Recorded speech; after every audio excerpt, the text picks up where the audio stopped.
সম্মানিত ব্রাহ্মণবাড়িয়াবাসী, আমি ডাক্তার জুয়েল চৌধুরী। আমি একজন মেডিসিন ও কিডনি রোগ বিশেষজ্ঞ। আমি বর্তমানে কর্মরত আছি কনসালটেন্ট হিসেবে জেলা সদর হাসপাতাল ব্রাহ্মণবাড়িয়াতে। মূলত কিডনি রোগ কেন হয়? কিডনি রোগ আপনারা জানেন, এটা খুবই একটা জটিল রোগ এবং চিকিৎসা অনেক ব্যয়বহুল।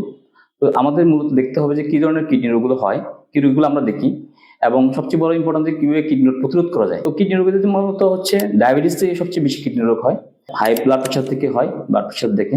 এবং আমরা ব্রাহ্মণবাড়িয়াতে সবচেয়ে বেশি দেখছি হচ্ছে বিভিন্ন রকম ওষুধ খেয়ে, যে ব্যথার ওষুধ, কোমর ব্যথার ওষুধ, মাথা ব্যথার ওষুধ, দীর্ঘদিন ধরে ওষুধ খাচ্ছে দোকান থেকে কিনে কিনে, এই জন্য কিডনি রোগ সমস্যা দেখা যাচ্ছে এবং কিডনিগুলো ড্যামেজ হয়ে যাচ্ছে।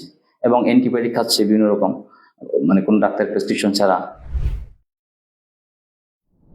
তো এখন আমাদের কি করণীয়? আমরা হচ্ছে কিভাবে প্রতিরোধ করতে পারি? প্রথম হচ্ছে ধূমপান বন্ধ করতে হবে, আর সেকেন্ড হচ্ছে প্রচুর পরিমাণ পানি খেতে হবে।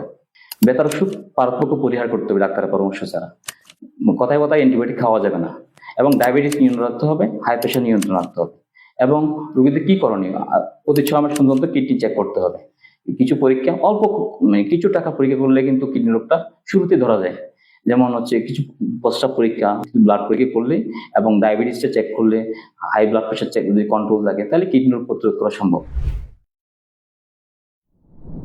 আর মূলত হচ্ছে কিডনি রোগ হচ্ছে আমরা কিভাবে বুঝবো?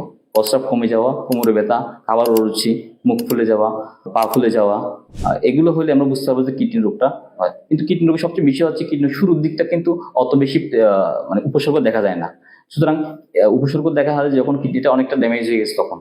তো এই ক্ষেত্রে আমার উপদেশ হচ্ছে যে প্রতি 6 মাস অন্তর অন্তর কিডনির অল্প কিছু পরীক্ষা করলে কিডনি রোগ শুরুর দিকে মানে উপসর্গ ছাড়া কিডনি রোগ ডায়াগনোস করা যায়। এবং আর্লি যদি আমরা ট্রিটমেন্ট শুরু করি, শুরুর দিকে ট্রিটমেন্ট শুরু করি, তাহলে রোগটা কিন্তু আর গাঢ় হয় না। সুতরাং আমি সবাইকে অ্যাডভাইস করবো যে every 6 month interval diabetes, pressure control করা এবং সাথে কিডনি পরীক্ষাটা করা গুরুত্বপূর্ণ।